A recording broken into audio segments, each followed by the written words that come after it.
Fire Emblem Three Houses probably has some of the most enjoyable characters we've ever experienced in the FE franchise. We get to watch them grow and we spend insane amounts of time with them when compared to the other games. Gone are the dialogue boxes that spout the same lines every week.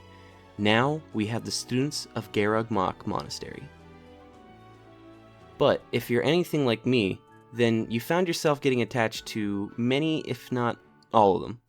And some of those later chapters can be pretty rough to play through since you don't want to be forced to kill your favorite pupil. Well, no worries, I got your back, and today we're going to be going over how you can save as many of them as possible. Before we dive too deep into what we actually will be doing every week, let's take a look at how many people can we actually save on every route. Every house has 8 students, and only 6 of them are recruitable. You cannot recruit the house leader or their retainer barring one exception. This means typically, we can recruit an additional 12 students. Unless we pick the Blue Lions route, then we can also recruit Hilda as well. Another thing to look at is how many members of the church we can recruit, and that depends on the route, so there are some slight spoilers ahead. I won't be talking about specifics, but still, if you want to avoid spoilers, please go to this time mark right here. Alright. If you chose the Black Eagle routes with Edelgard, there will be a point in which you are given a choice to either side with her or the church. Depending on whose side you pick, you lose out on some characters and you will be forced to fight them. If you picked Edelgard, then you need to recruit Hanuman, Manuela, Shamir, and Alois during Chapter 12. You won't have any additional time to recruit these people. This is your last chance to do it. There are no stat requirements to recruiting any of those church members, so there's just specific chapters when they become available, and you'll have to recruit them during those chapters. If you picked Edelgard, then you will lose out on Setif, Flayn, Catherine, and Cyril. Going with Edelgard will result in the smallest possible roster, and it'll also give you a little bit more of a time restraint for recruiting everyone, so please keep this in mind.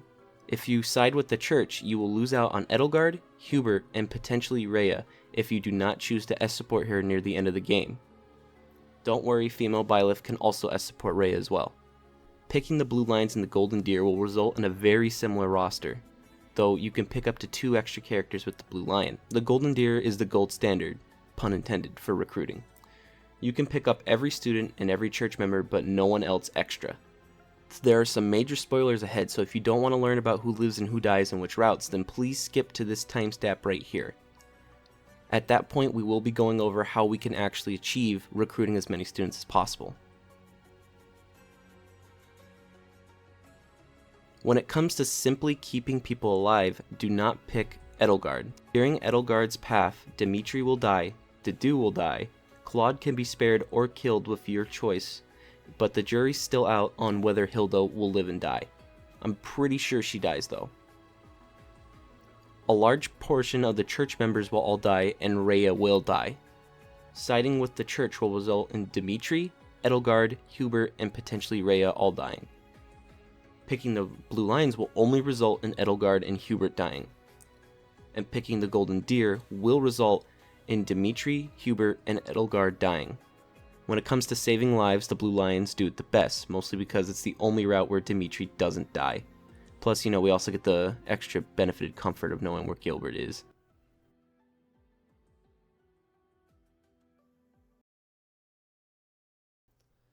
So now that we have gone over all of that, let's actually get into recruiting some people. Again, one quick note, as it currently stands, getting every student is remarkably easier on normal difficulty. Normal difficulty allows us to grind skill XP, and this guide will be much harder on the hard difficulty and above. There are several things we want to be looking at when recruiting a student. First is our stats and their preferred stats. This ultimately decides who we can and can't recruit. I'm going to organize all of our students into 2 categories. These are the easy ones, and these are the annoying ones. Any student who has an interest in physical damage weapons are easy to recruit with the exception of Felix, since you will need an A rank in sword if you do not get his level C report. Magic users usually aren't that difficult either, but you do have to get your skill to a D rank before you can even attempt to raise the skill. And that's the problem. With most skill stats in this game, you can't raise them on your own without having raised them to rank D. So you will be spending a lot of your time during your exploring phase on raising your stats through faculty training.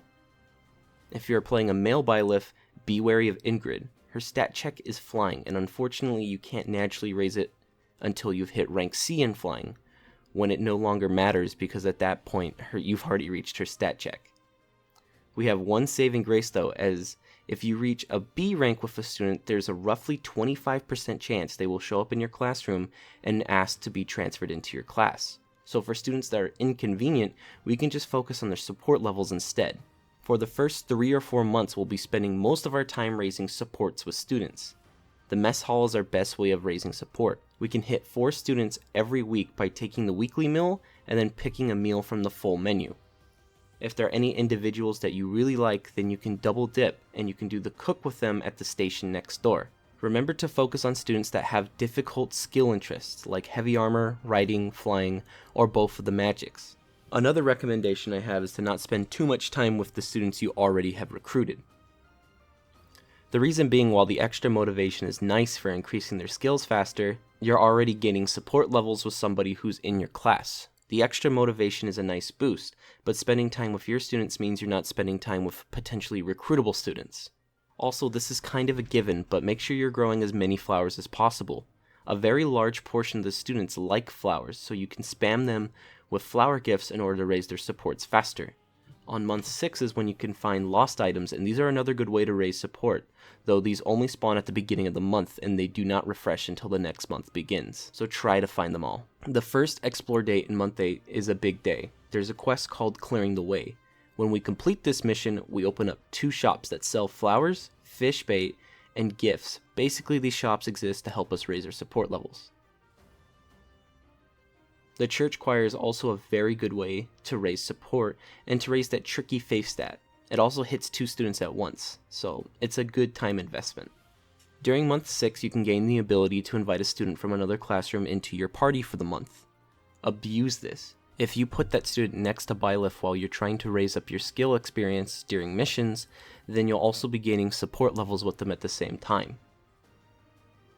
I recommend trying to naturally get students to at least a level C support and then mass gift them for the B rating. Once you finally hit that B ranking with students, then you can save at the beginning of a week.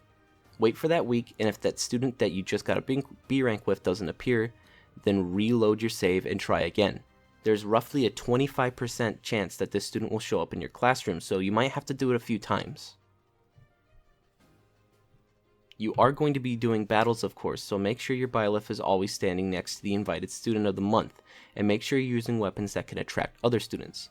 I know the sword is a lot of fun, and it's what your character is supposed to be using. You don't have to worry too much about raising your sword stat, because there isn't any specific skill stat that you need to use your Sword of the Creator, so there's no real point in actually raising the skill besides picking up Felix, which you can do with just a B support. Lastly, if you get student questions wrong, reload your save. Getting your professor skill up as soon as possible gives us more time during the explore days to raise stats. This means we can artificially raise our stats with the faculty members. Did you know you also gain experience from fishing? So I would recommend saving tons of bait for the 7th day of the 12th month. This day is called Fistful of Fishes. You catch bonus fishes with every catch. If you have the patience, then you can rack up tons of experience on this day. Please do not disregard this gift. As I said, it is a ton of experience. When it comes down to it though, gift spamming is the main thing that we're doing here. Pretty much just spam anything that raises support and you should be able to hit most students with a B rank. Ferdinand is an unfortunate example though, as you do have to have a D+ in armor with a C support rank. Ferdinand will not be able to raise his support until much later into the game. Don't worry about spending money on gifts, you really have to do it. And plus, there's plenty of money in this game. The economy isn't that bad. You should be able to hit 9 to 10 students with the B rank, while naturally attracting the rest with just your stats that you invest in. Also, of course, talking to students when you're exploring can also result in support boosts, so try to get all of your answers correct with them. It's a lot of support points in the long run. I will be posting a link in the description for a guide that will tell you every correct answer these students may ask. I hope this guide has helped you, and if you want a more clear and defined guide, I will be posting a playthrough on my other channel, Apollo's Game Room. Links will be in the description. Thank you for watching, and please consider hitting that subscribe button.